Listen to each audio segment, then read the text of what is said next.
আবার একটা নতুন ভিডিওতে স্বাগত। এতদিন প্রাইমারি রিলেটেড বিভিন্ন ভিডিও আমি আমার চ্যানেলে দিয়েছি, কিন্তু আজকে আপার প্রাইমারি রিলেটেড ভিডিও করছি। আপার প্রাইমারির নোটিফিকেশান কিন্তু দেওয়া হয়ে গেছে বলতে গেলে। 2026 সালের মার্চ মাসের মধ্যে কিন্তু আপার প্রাইমারি এক পরীক্ষা নিতে হবে, এটা কিন্তু হাইকোর্টের নির্দেশ। হাইকোর্টের নির্দেশ দেওয়া হয়েছে, কারণ প্রতি বছর কিন্তু এনসিটি এর গাইডলাইন মেনে পরীক্ষা নেওয়ার কথা, সেখানে কিন্তু প্রতি বছর পরীক্ষা নেওয়া হয় না। এই প্রশ্ন তুলে সৌগত ভট্টাচার্য কিন্তু এসএসসিকে প্রশ্ন করেছিলেন যে প্রতি বছর পরীক্ষা নেওয়ার কথা, কিন্তু পরীক্ষা নেওয়া হয় না কেন।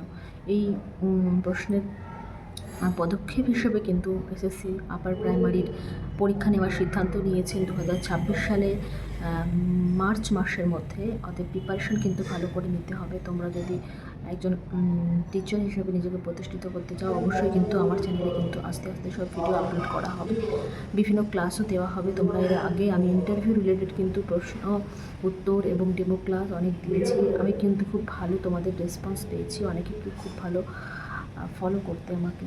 আমি নিজেও বলেছি যে আমি ইন্টারভিউতে কেমন মার্কস পেয়েছিলাম, কীভাবে প্রিপারেশান নিয়েছিলাম, সেটাও তোমাদের শেয়ার করেছিলাম। তোমাদের অবশ্যই উপকার হয়েছিল।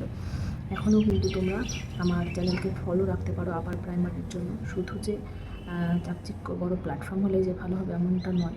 যারা এই পদে আছেন তাদের অভিজ্ঞতাটা অবশ্যই দরকার, শুধু আমি নয়। যদি অন্য কেউ থাকেন টিচার পদে, তারা কীভাবে প্রিপারেশান নিলেন এবং কীভাবে তারা সফল হলেন, সবটাই কিন্তু তোমাদের জানা প্রয়োজন। তাই আমি বলবো না যে ব্যক্তিগতভাবে আমারটাই তোমরা দেখো।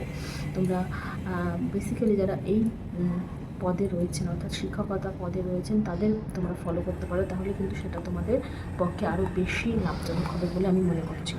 তবে আজকে এটুকুই বললাম যে নোটিফিকেশান যেহেতু বেরিয়ে গেছে, প্রিপারেশন কিন্তু জোরদার নিতে হবে। তোমরা এবার প্রস্তুতি নিয়ে নাও এবং পড়াশোনা শুরু করে দাও।